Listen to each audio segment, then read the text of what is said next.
Papua Freiwilligers Korps, tentara sukarelawan Papua yang didirikan oleh orang Belanda pada jam-jam penghabisan Belanda mau memusnahkan Papua.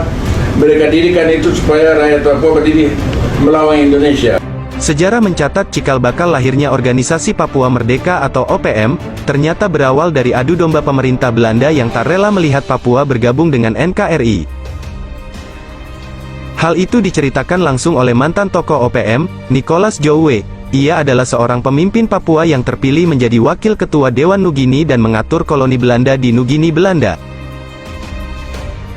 Sejak konferensi perundingan menyerahkan Irian Barat atau yang sekarang bernama Papua ke Indonesia pada Oktober tahun 1962, Nicholas pun pergi ke Belanda. Ia tak ingin kembali ke tanah kelahirannya di Papua.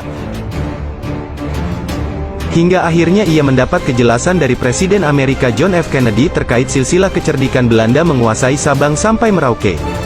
Berbagai cara dilakukan Belanda agar berita kemerdekaan bangsa Indonesia termasuk di dalamnya Irian atau Papua pada tanggal 17 Agustus tahun 1945 tidak sampai ke telinga orang-orang Papua kala itu.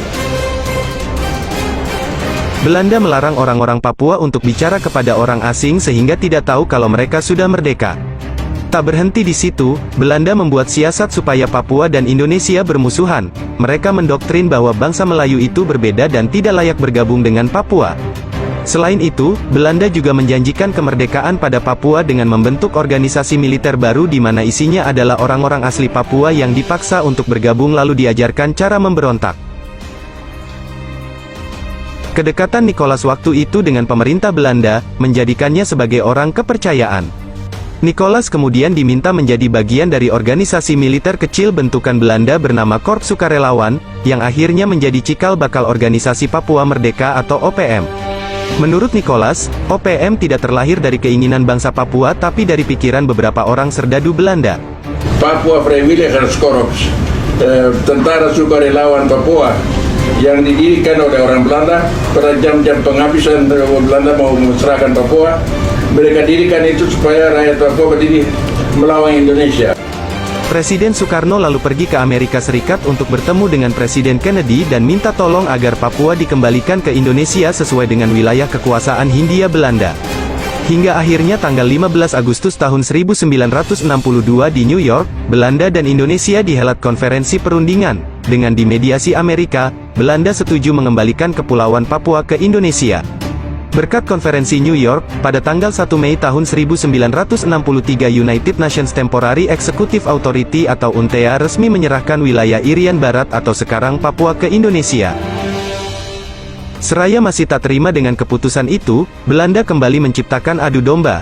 Mereka menguatkan OPM dan mendoktrinnya untuk membuat bangsa sendiri termasuk Nicholas dan tokoh besar Papua lainnya.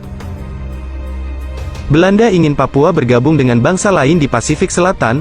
Belanda juga menyiapkan lambang kebangsaan untuk Papua termasuk benderanya bintang kejora di mana Nicholas adalah pembuatnya. Semenjak Papua resmi dinyatakan masuk wilayah Indonesia, Nicholas kala itu tak terima. Ia kemudian angkat kaki dan menetap di kota Delft, Belanda. Di luar perkiraan, di sana Nicholas kemudian bertemu dengan Presiden Amerika John F. Kennedy.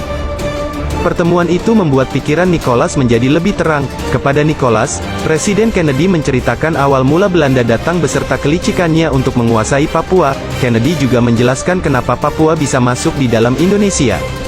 Kennedy bercerita jika pada tanggal 24 Agustus tahun 1828, pemerintah Belanda memerintahkan Gubernur Jenderal Hindia Belanda di Batavia untuk mengambil Papua dalam satu kerajaan Hindia Belanda. Di tahun 2010, akhirnya Nicholas kembali ke tanah kelahiran dan menjadi WNI. Sebelumnya yang pro kemerdekaan Papua kini beralih menjadi pro Indonesia.